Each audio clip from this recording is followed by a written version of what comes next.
ਤੁਹਾਡੇ ਕਿੰਨੇ ਕਿੰਨੇ ਦਿਨ ਨਿਕਲਦੇ ਨੇ ਸਕਰੀਮ ਨਾਲ ਵੈਸੇ ਅਗਰ 2 ਜਣੇ ਲਾ नहीं अद्धी अद्धी लेंदे जे ना मिक्स करके लेकिन लास्ट टाइम मैं तेन की मशवरा देता सी पिछा कि तेरा अल्लाह करे बहुत ज़्यादा प्यार हो जाए होंगे ही ना आपस में है भी और करे और बेटा आप इधर बैठ दो कोशिश करना अपनी एक अलग बनवाना चाहे यह भी बनवा लेना उनकी वजह पता की होंगी उनकी वजह होंगी कि करीम दिन तेरे अंदर जिल्द इस तरह की होंगी किसी 10 दिन से फर्क पैंदा किसी 15 दिन से पै रहा किसी 8 दिन से पै जाता उन्नी देर से थोड़ी करीम खत्म हो जाती समझ आ रही है गल 10-15 दिन लग जाते हाँ एक जनी अपनी स्पैशल रखे और एक कम से कम 20 तो 25 दिन निकल जाए फिर मैंने दसना था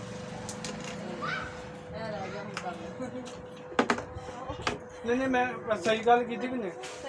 तुम अद्धी अद्धी करते जे ना फिर वंडी जाती करीम किन्ने दिन निकलते होंगे 10-15 दिन मसा निकलते होंगे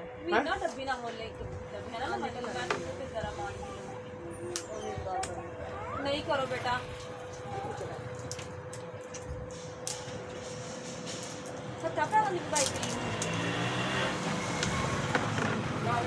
हाथ पैरों की मूँह वाली बात है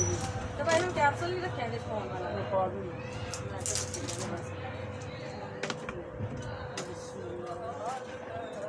भाई तुसी कि अपने हाथ में मिक्स करके हाथ ही सारे अद्धी हाथ में मिला के जाती गैस करके फ्री रखी हाथ ना भी डाल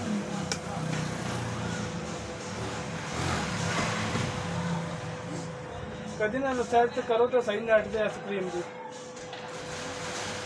भाई सारी क्रीमां दे एक तो बाद एक टेस्ट कर देंगे लेकिन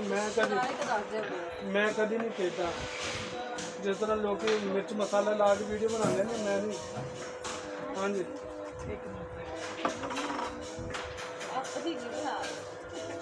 अंकल वीडियो बना रहे आपकी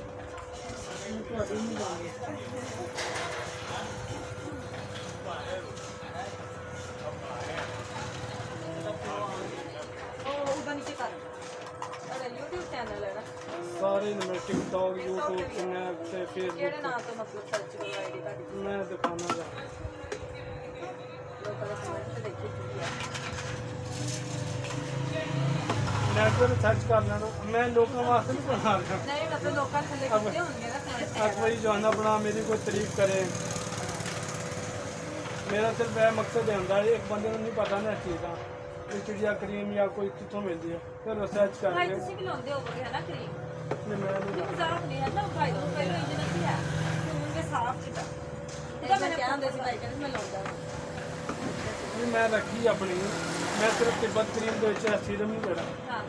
यह पाया ਲੋਕ ਨਹੀਂ ਤੁਹਾਡਾ ਮੂੰਹ ਏਡਾ ਸਾਫ ਹੈ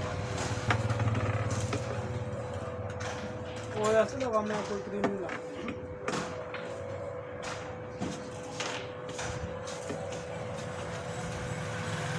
दवाई नहीं जाना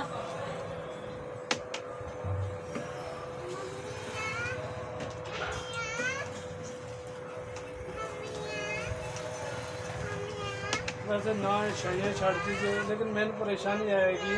कि तुम्हें रिजल्ट क्यों नहीं मिलता तक मिलता है मतलब वैसे कहते जे भाई शायद कोई और चीज़ मिक्स कर देवे हैं भैया ਤੁਹਾਡੇ ਸਾਹਮਣੇ ਮੇਰੀ ਬਾਜੀ ਤਾਂ ਮੂੰਹ ਤੋਂ ਨਜ਼ਰ ਆਉਂਦੇ ਆ ਨਾ ਨਕਾਬ ਦੇ ਵਿੱਚ ਤੁਸੀਂ ਸਾਹਮਣੇ ਹੀ ਆ ਹਾਂ ਮੈਂ ਤਾਂ ਭਾਈ ਦੇ शाइयाँ वाली मेरे को अलग क्रीम होती है हर चीज़ का अलग फार्मूलेशन होती है जी क्रीम बनाने वाली वाइटिंग वाली इनकी एक शाइयाँ वाली जे किसी की 50 साल की भी शाइन नहीं छेगी लेकिन उनकी सबर है ਉਹ ਨਮਕ ਵਿੱਚ ਪਾਉਂਦੀ ਹੁੰਦੀ ਉਹ ਜਿਹੜਾ ਬੇਸਨ ਲਾ ਕੇ ਤੇ ਉਹਦੇ कुछ नहीं होता है ਦਾ ਸਾਫ ਦਾ रह जाता ਪਾਇਆ ਕਿ ਉਹ ਦਾਲ ਚੀਨੀ ਨਾ ਉਹਨੂੰ ਗ੍ਰਾਈਂਡ ਕਰਕੇ ਪੀਸ ਕੇ ਉਹਨੂੰ ਪਾਣੀ ਚ ਮਿਕਸ ਕਰਕੇ ਉਹ ਸਾਈਆਂ ਖਤਮ ਹੋ ਜਾਂਦੀਆਂ हो जाती ਭਾਈ ਉਹ ਯੂਜ਼ ਨਹੀਂ ਕੀਤਾ ਤੇ ਪਹਿਲੇ ਤੇ ਮੈਂ ਉਹ ਤੇ ਬੜਾ ਸਾਫ ਛੱਡ ਦਿੱਤਾ ਫੇਰ यकीन करी लोगों ने ना गागा ने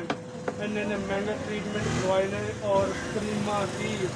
और तोड़ के टाड़ के जिस तरह तुझे बेचना दे कुछ नहीं इन्ना नाल ही सुकून मिलता है चाहे जो तक लगती रहे उदों तक बेटा आराम से बैठ जाओ